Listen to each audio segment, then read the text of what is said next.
Perón y Evita vinieron a hacer algo histórico en la Argentina. Hola amigos, bienvenidos a Poder Global, un canal donde vamos a tratar de analizar todo acerca del panorama político internacional y todas aquellas noticias que dan mucho de qué hablar. Amigos, todos en algún momento hemos escuchado muy buenas noticias sobre la Argentina, su buena recepción hacia los inmigrantes, sus grandes paisajes y sus exquisitos asados. Pero cuando hablamos de economía, ahí sí es que la cosa cambia. Y es que estas últimas décadas hemos sido testigos de cómo las crisis económicas en este país son tan frecuentes como un tuit polémico de Donald Trump. Y es por ello que vamos a necesitar una serie de vídeos para poder explicar todos estos acontecimientos. Pero empezando por lo primero, el día de hoy vamos a ver los comienzos de cómo ese país que llegó a ver de tú a tú a los mismísimos Estados Unidos en capacidad económica se ha metido en un túnel que al día de hoy no parece tener salida. Comencemos.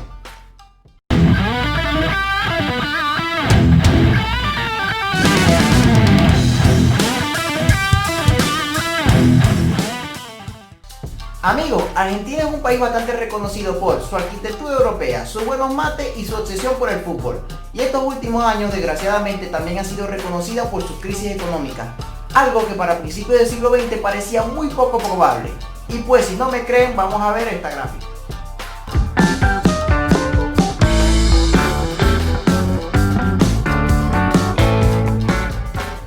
Como lo pudieron ver, para principios del siglo XX, Argentina tenía un PIB per cápita incluso hasta más alto que el de los Estados Unidos. La economía argentina venía como un cohete. Y ahora la pregunta es, ¿estaban haciendo bien los argentinos para ese momento? Pues atentos.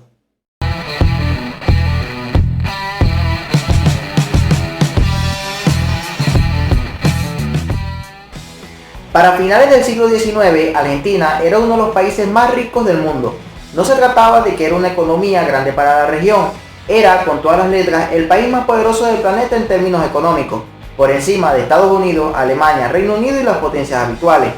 Y es que en aquella época, Argentina tenía una de las economías más liberales del planeta, lo que permitió que los argentinos comenzaran a trabajar en el campo y exportaran materia prima a sus principales socios comerciales. Un paso muy importante para todo esto fue el llamado modelo agroexportador, instaurado en la Constitución de 1853, basándose en el respeto a la vida, la libertad y la propiedad privada. Con este marco, el país se convirtió en uno de los más avanzados con una estructura productiva diversificada.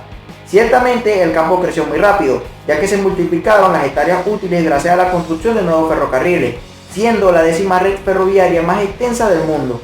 Es así como a principios del siglo XX, la economía argentina se basaba en la exportación de productos agrarios y la importación de manufactura.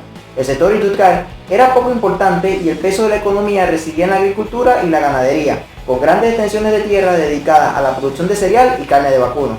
Los principales lazos comerciales se establecieron con Inglaterra, que se convirtió en el principal inversor del país. Sin embargo, países como Francia, Bélgica, Alemania, Estados Unidos y Brasil concentraron buena masa de las exportaciones argentinas en este periodo.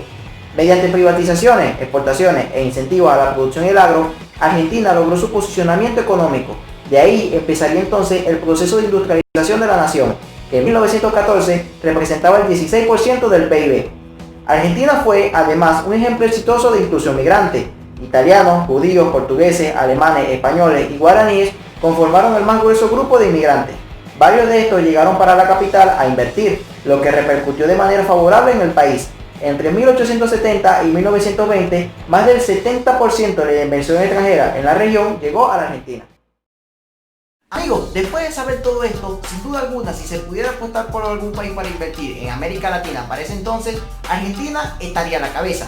Sin embargo, la crisis económica del 29 generó un gran impacto en el país, ya que cerca del 80% de los ingresos fiscales de la nación provenían del exterior. La crisis generó un aspecto de tensión social, que derivaría de una contracción económica. En este aspecto, la mesa estaba servida para que se produjera el primer golpe militar del país, el golpe de 1930, que en resumidas cuentas, este periodo fue conocido como la década infame, donde los gobiernos que sucedieron para ese entonces el poder beneficiarían a las familias más poderosas del país, descuidando un poco a los sectores más populares. En este contexto se produciría el golpe de 1943, un golpe en donde destaca nuestro invitado especial del día de hoy, el teniente coronel Juan Domingo Perón.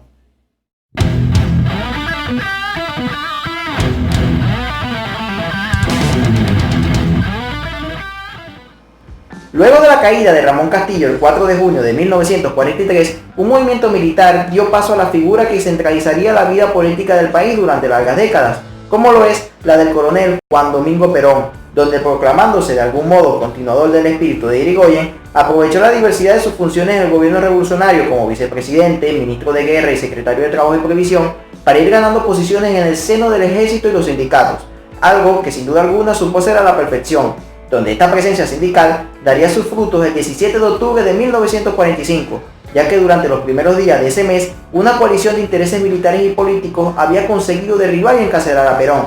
Y es el día 17 donde se despliega una enérgica acción por parte de estos sindicatos para movilizarse sobre la Plaza de Mayo, donde todos estos obreros manifestaron su apoyo rotundo hacia él. El resultado de toda esta acción fue la búsqueda del coronel Perón desde el hospital militar donde se encontraba hasta la Plaza de Mayo, donde se tendría que dirigir al público y poder de esta forma calmar la situación. Pasado este acontecimiento, Perón logró ser candidato a las próximas elecciones presidenciales. Luego organizaría el Partido Laborista para al final terminar de hacerse con las elecciones el 25 de febrero de 1946.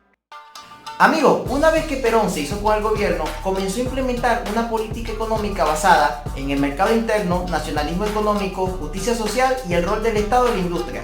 A partir de este momento, el Estado cobró una creciente importancia como regulador de la economía en todos los mercados, incluido el de bienes, y también como proveedor de servicios, sin saber que en algún momento todas estas medidas causarían un efecto boomerang. Atento.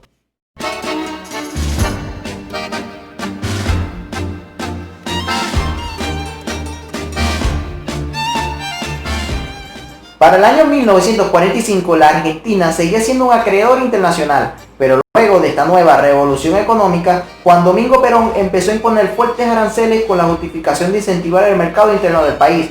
Por otro lado, decidió nacionalizar el Banco Central de la Argentina y muchas otras empresas de servicios, pasando a formar parte del Estado.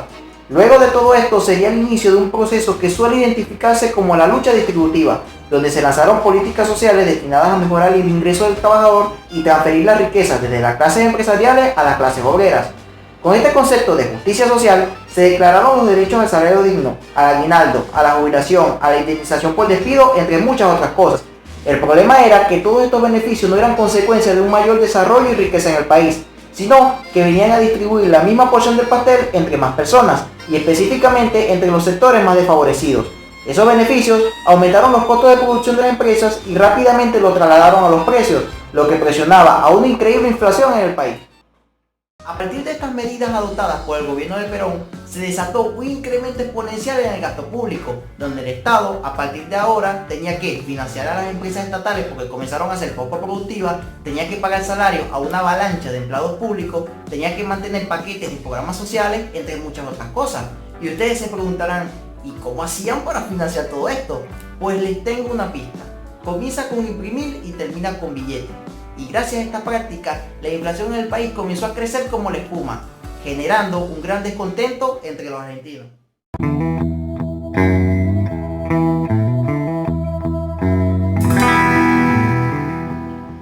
Desde que el Estado comenzó a ser un actor fuerte en la economía, si bien promovía mejores condiciones de vida en las clases más vulnerables y una mejor distribución del ingreso, todo lo que daba lo financiaba emitiendo dinero y endeudándose, porque simplemente su recaudación de impuestos no era suficiente, lo que derivó en que se decidiera un aumento generalizado de impuestos.